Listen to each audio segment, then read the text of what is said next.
capítulo de Filosofía para Vivir. Estamos nuevamente junto a Alejandro Oliva, nuestro profesor, que nos va a mostrar un nuevo capítulo de los templarios. La tercera parte de los templarios. ¿Cómo está el día de hoy, Alejandro? Muy bien, Paulo. Un saludo a todos en este capítulo. Para continuar hablando de este enigma para muchos, para todos nosotros también, que fueron los templarios. Exactamente. Y obviamente, como siempre, les recomendamos a que puedan visitar nuestra página de YouTube, nuestra página de Facebook, para que puedan ver todo el contenido que ya tenemos en esta segunda temporada, y la primera temporada también. Pueden hacer un repaso de todos los temas, pueden dar sus comentarios, enviarnos sus opiniones, proponer nuevos temas también, ¿por qué no? Sí, por Así supuesto. que está abierto para que ustedes puedan seguir comentando. Así que, bueno, continuamos el día de hoy con este tercer capítulo, Alejandro. ¿En qué nos habíamos quedado? ¿Algún resumen? Básicamente estábamos diciendo la organización interna de los templarios. Perfecto. Y habían 4, digamos, grandes divisiones. Y que también podríamos asemejarlo un poco a lo que Platón planteaba sobre el mito de los metales.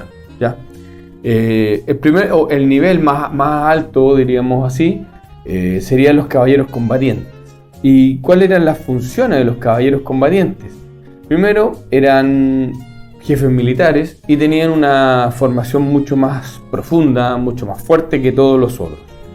Claro que no tenían derecho a ningún tipo de posesión, pero sí disponían de los bienes del temple para sus funciones, no para usos personales, sino para sus funciones. Estos caballeros combatientes, podríamos decir que tenían un alto rango dentro de la institución. Era como los que estaban más. Era los que estaban a cargo de todos los temas. Eran los que combatían también, por supuesto. Pero aquí hay un tema muy interesante, que es lo que plantea Platón, que quienes dirigen una sociedad no tienen que tener nada personal. Y justamente estos caballeros combatientes cumplían con este requisito. O sea, no tendrían derecho a ningún tipo de posesión, pero sí utilizaban los bienes del temple, pero para uso de sus funciones solamente, nada personal. O sea, mientras más arriba estaban dentro de los cargos, menos cosas tenían. Por ejemplo, ¿a qué podían acceder a ellos? A 3 caballos. Pero para el uso del temple, no para otro uso, ni para ganar dinero, sino para el uso del temple. También tenían un escudero, el que los ayudaba a mantener el orden, a cuidar de los caballos, a cuidar de sus armas, etcétera, etcétera. Ellos no eran monjes ni laicos. O sea, esto quiere decir que se dedicaban 100% completamente a su labor. Podían servir de por vida o temporalmente. O sea, alguien se podría retirar también del temple. Eso estaba bien, era correcto. Y tenían requisitos de obediencia,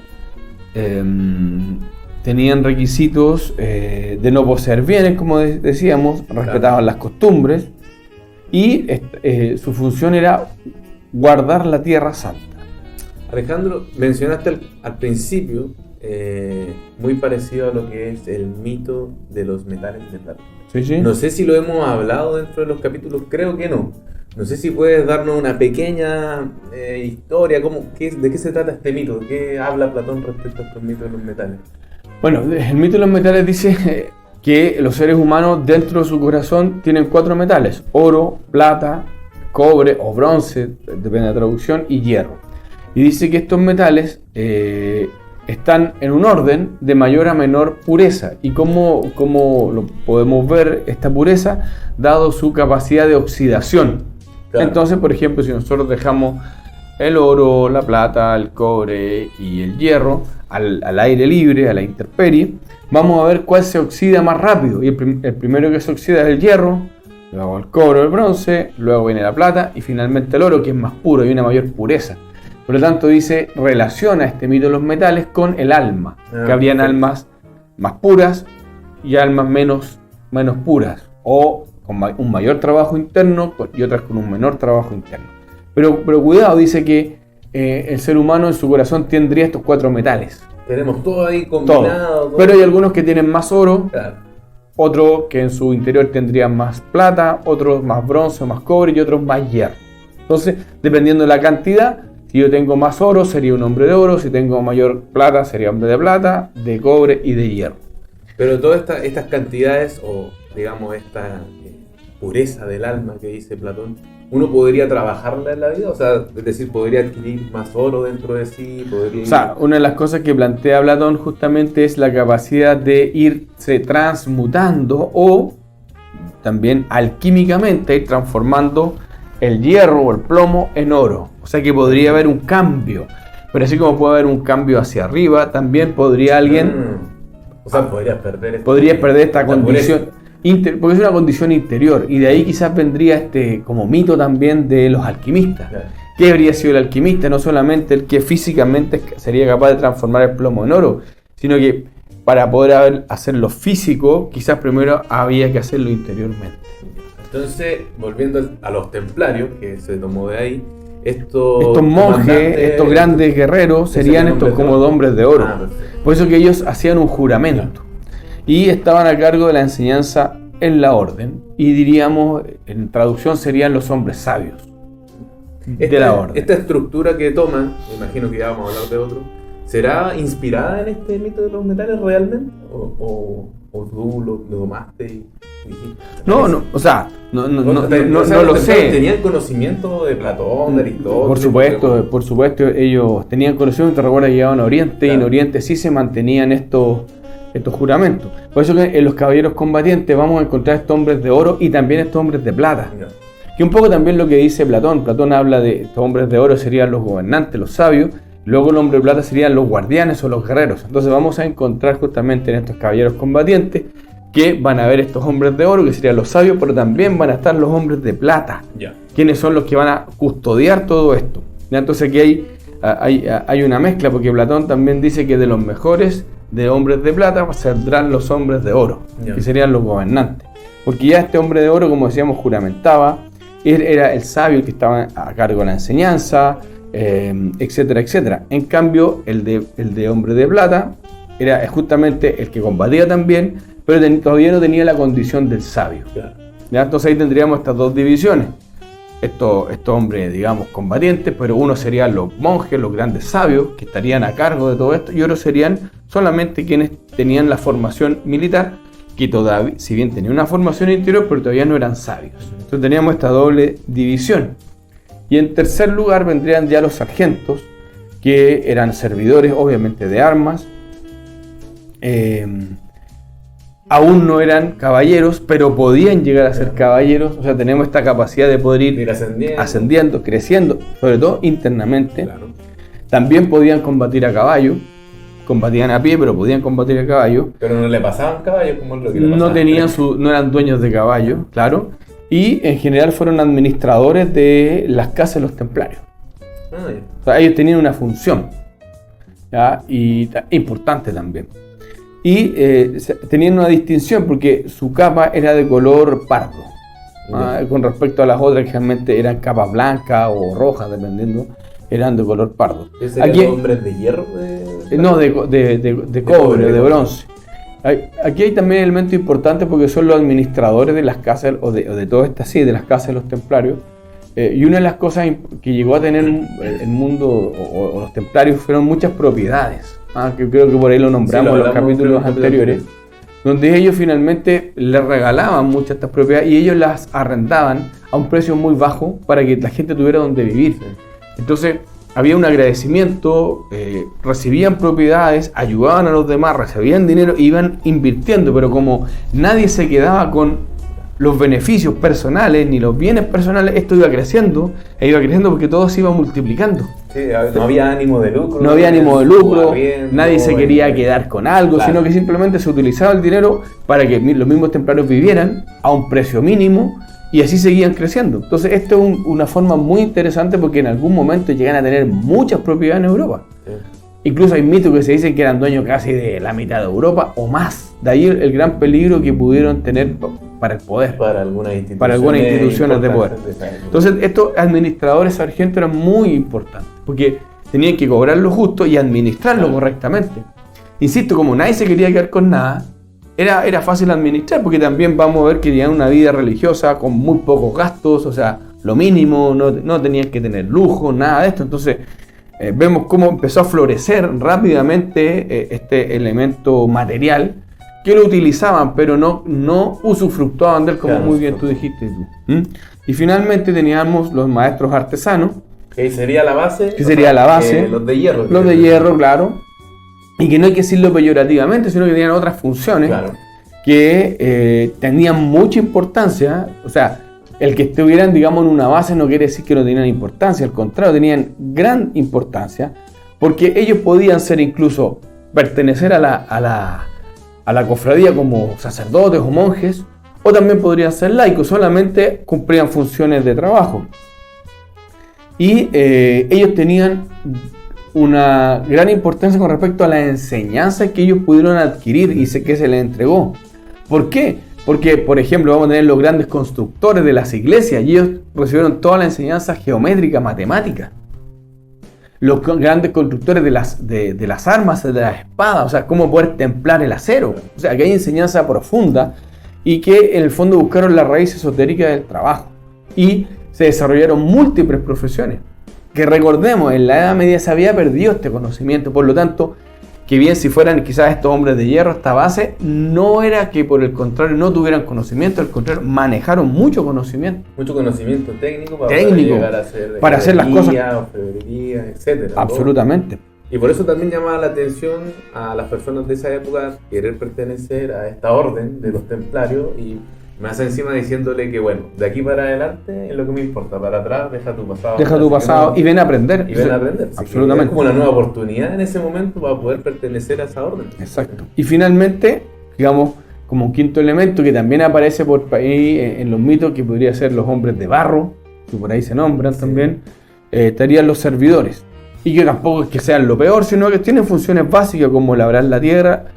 Hay necesidades que se deben cubrir, como alguien que tiene que plantar, alguien que tiene que hacer la alimentación, tiene que haber limpieza, con todas estas funciones. Entonces vamos a tener una estructura desde arriba, desde el que enseña, de los sabios, de los que van a custodiar, de los que guerrean, de los que cumplen función administrativa, de quienes llevan labores técnicas adelante y quienes tienen que realizar otras labores, unas funciones necesarias. Entonces vamos a ver cómo estaba totalmente conformada. Se dice que entre un 10 y un 20% eran entre monjes y caballeros combatientes. Y el 80% restante, que era mucho, eran sargentos, escuderos, artesanos, servidores. O sea, la base es importante. Era importantísima. Pero lo más importante quizás estaba en este 10 o 20% y quien le daba el camino, claro, el derrotero, hacia dónde iba. Claro. Y permitió que la orden del temple creciera como creció. Muy importante y hasta el día de hoy recordamos, y hay muchas cosas que ellos nos dejaron, ¿ya? Nos están haciendo señas. Nuestro director. Sí. No, es interesante los templarios, porque ninguna institución grande como el nivel que ellos llegaron se va a armar solamente porque les da la gana a uno u otro. O sea, es necesario un orden, una estructura dentro de la misma institución, o si no, no va a funcionar. Y eso pasa en todo lo que tenemos hoy en día. No funciona por el desorden, no funciona por casualidad, sino que es necesario tener esta estructura. Y a veces se critica un poco hoy en día esas estructuras medias jerárquicas, como quizás lo estamos planteando, pero me imagino que los templarios eran una estructura más interna, como una disposición interna que tenía cada uno de los que comandaba. Bueno, sí, señor director, nos tomamos una pausa entonces para ver nuestras actividades de la semana.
Únete a nosotros para descubrir la magia del Tai Chi.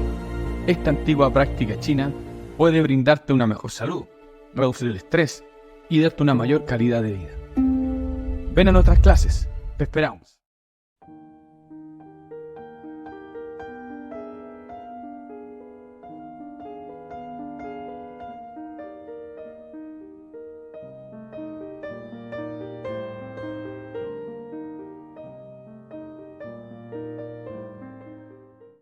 Ahí estaban todas nuestras actividades, Alejandro, para que puedan visitarnos, obviamente.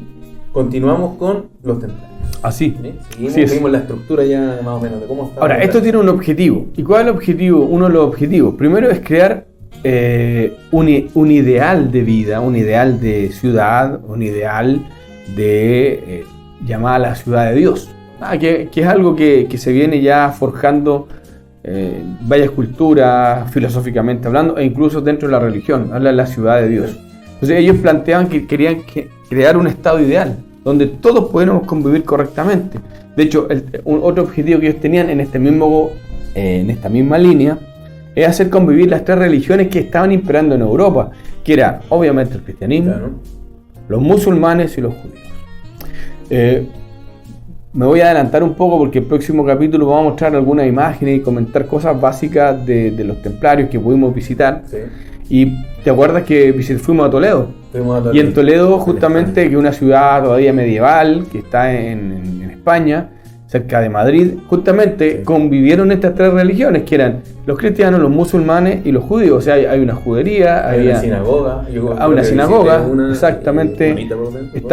Hay una iglesia musulmana y está la iglesia cristiana. O sea, lo que ellos vivían, lo que ellos querían no solamente este estado ideal, sino que donde todos pudiéramos convivir. Y eso que en un casco histórico de Toledo que era muy pequeño. No, muy pequeño. No, muy pequeño. Conviviendo en espacios tan pequeños. Exacto. Entonces tenían esta iniciativa que era algo que ya estaba viviendo Europa y ellos lo vivieron en la medida que fueron justamente a Oriente, tuvieron que convivir con musulmanes, tuvieron que vivir con judíos, se dieron cuenta que había una relación, lograron hacer una relación. De hecho, por ahí hay un mito que dice que habrían tenido un maestro en común, incluso cristianos y musulmanes, o sea, los templarios y musulmanes allá en Oriente, aunque hubieran combatido en algunos instantes, tenían un maestro en común y que les decía, bueno, que cada tenían que cumplir su deber. Claro. Hay varios elementos interesantes que están como un poquito ocultos, no nos vamos a hablar ahora, pero este objetivo fundamental es poder convivir distintas religiones, que es algo que ya los romanos lo habían logrado hacer. ¿Te acuerdas? En esta Ciudadano del Mundo, y donde estaba en esta cúpula en Roma, donde estaban todos los dioses, en el panteón romano, donde estaban todos los dioses. Es un ideal de la fraternidad universal, que filosóficamente nosotros también lo planteamos y que es necesario para vivir la verdadera paz. También elementos relacionados como objetivo es que no hay diferencia entre los seres humanos. A todos los seres humanos podríamos partir viendo como hombres de hierro y podríamos llegar a ser hombres de oro. O comandante, claro, pero ¿de qué depende? Depende de ti, depende de tu crecimiento interior. Y es algo también muy filosófico como un objetivo de vida. Y también tiene sentido lo anterior, o sea, este concepto de fraternidad universal. Sí. Van enlazados los dos. Todos los seres humanos no tenemos diferencia. Hay una diferencia externa en cuanto a gustos, capacidades, lo que tú quieras, pero internamente los seres humanos tenemos toda la misma potencialidad. Y otro elemento como objetivo es ir eliminando una serie de reyertas y de guerras pequeñas guerras que habían en la medida que los seres humanos fuéramos fraternales. En la medida que nos uniéramos se van a ir eliminando. Porque esto tendría que ir paulatinamente siendo algo que se elimine, dado que las naciones tendrían que ir uniendo las naciones. ¿Ya? Y esto es un concepto que quizás habría que entenderlo bien, porque cuando se habla de esta unión de los pueblos, no se habla de eliminar a los pueblos, su independencia, su carácter, sino lo que estamos hablando de unir los pueblos, unir esfuerzos. Esto a veces cuesta porque cuando se plantean estos elementos dice, bueno, vamos a eliminar fronteras y todos vamos a hacer lo mismo. No es así, porque sería como entre los seres humanos vamos a unirnos y tú vas a dejar de ser Paulo y yo Alejandro y vamos a ser una humanidad sin individualidad. No puede ser. O sea, tú vas a seguir siendo Paulo, yo Alejandro, pero lo que nos va a unir es más trascendente y vamos a buscar un bien, un fin en común. Lo mismo que se plantea con los pueblos. O sea, no se van a eliminar los pueblos como tal. Cada uno va a tener su propia idiosincrasia, su propia característica, su propia cultura, pero vamos a luchar o vamos a trabajar todos con un fin mucho más grande, con un esfuerzo, aunar esfuerzos para que este mundo sea mejor. Eso es lo que se plantea, porque a veces esto se malinterpreta y los pueblos donde nacen tienen un arraigo con su tierra y eso lo hace con características distintas y eso se mantiene. Lo que se busca es que todos nos unamos para un objetivo en común. ¿Y tú crees que eso es posible, Alejandro? O sea, es una misión difícil. Filosóficamente, claro, si no, no estaríamos haciendo esto. Exactamente.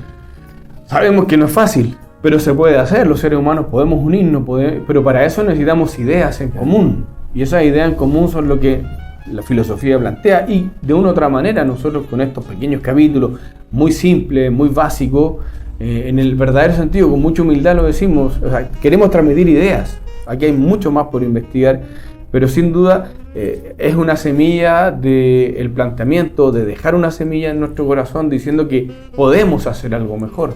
Y claro que creo en eso. No es algo fácil, pues tenemos que hacerlo. Y aquí hay otro elemento importante. Es como están poniendo lo espiritual por encima de lo material. O sea, lo espiritual está ¿por qué queremos hacer esto? Porque hay algo interno en cada uno de los seres humanos. ¿Por qué los templarios querían generar este elemento fraternal? Porque entendían que todos los seres humanos, independiente de nuestra religión, nuestra creencia, hay algo superior en nosotros internamente y que debe estar por encima de lo externo. Entonces eso es un objetivo trascendente, ¿te fijas? O sea, eso es lo que unía a este temple y los hizo trabajar y llevar adelante todas estas ideas. Ahora, esto en la práctica, en la mente, ¡oye, qué bueno! Estamos todos de acuerdo, qué bonito. Pero ellos lo llevaban a cabo con ideas prácticas. Por ejemplo, eso es necesario, porque si no quedas muy ahí. Decíamos primero había un orden, ¿cierto? Desde quienes los sabios o quienes llevaban esto adelante hasta los que servían. Primero decía que tenía que haber impuestos, pero soportables. Impuestos. Cada persona debe pagar un impuesto, pero soportable. Un elemento que hoy día está muy en boga en nuestro mundo, no vamos a tocar ese tema. Pero no es tan soportable. Pero no son tan soportables, ojo. De repente. Y no vamos a tocar ese tema porque entramos en un ámbito un poco complejo, pero que nos van a escuchar, incluso no solamente en Chile o en Concepción, sino que en otros países, y van a saber que eso hoy día es un tema en el mundo. O sea, yo decía, cada ser humano debe pagar impuestos a su estado, pero es totalmente soportable, lógico. Segundo, se debía vigilar el uso del dinero. ¿Por qué? Porque había que evitar el afán de enriquecimiento. O sea, en esta sociedad nadie se podía enriquecer a costa de otro.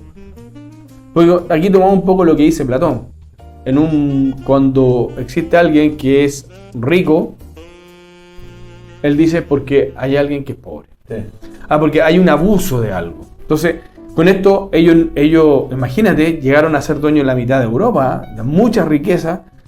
No estaban en contra del uso de la riqueza, sino del uso correcto. Y hay algo que también tenemos que aprender. Ellos hablaban que tenía que haber una moneda y la tenían, pero la moneda debía ser invariable. O sea, no con esto, subir y bajar, sino que tenía un valor. Eso no pasa hoy en día. Eso no pasa hoy en día. ¿No hay inflación? ¿O esa es la inflación? En el fondo no hay inflación. También hablaban que tenía que haber ejércitos, pero de defensa, no de ataque.